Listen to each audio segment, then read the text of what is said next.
ഉച്ചയ്ക്ക് കിടന്ന് ചെറുതായിട്ട് ഉറങ്ങിയിട്ടുണ്ട്. കാരണം രാത്രി നല്ല ചൂടാണ്, ചില സമയങ്ങളിൽ ഉറങ്ങാറില്ല. അപ്പം അതിന് ശേഷം ഈ ഒരു പഴുത്ത പപ്പായയാണ് നമ്മൾ നിവേദ്യത്തിന് സെറ്റാക്കിയത് കേട്ടോ. ഈ കാണുന്നൊരു ചെറുപ്പുണ്ടല്ലോ, റീസെൻ്റ്ലി ഞാൻ വാങ്ങിച്ചതാണ്, ഐക്കോണിക്കിൻ്റെ ആണ് കേട്ടോ. കുറച്ച് എക്സ്പെൻസീവ് ആണ്, പക്ഷെ നമ്മുടെ ഹെയറിന് ഫ്രിസി ഹെയർ ഉള്ളവർക്ക് അടിപൊളിയാണ് കേട്ടോ. നന്നായിട്ട് യൂസ് ചെയ്യാൻ വേണ്ടി പറ്റും. പതിവ് പോലെ മുറ്റമടിച്ച് കോലമൊക്കെ ഇടാൻ വേണ്ടി പോവുകയാണ് കേട്ടോ. കോലം ഇടുന്ന സമയത്ത് കൂട്ടിനായിട്ട് എനിക്കൊരാൾ കൂടെ ഉണ്ട്.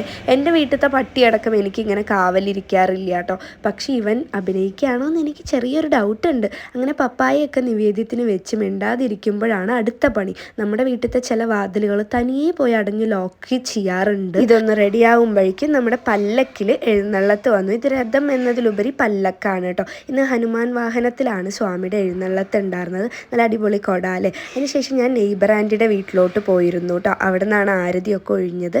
അപ്പോൾ അത്രയൊക്കെ ഉള്ളൂ. Tata by, take care.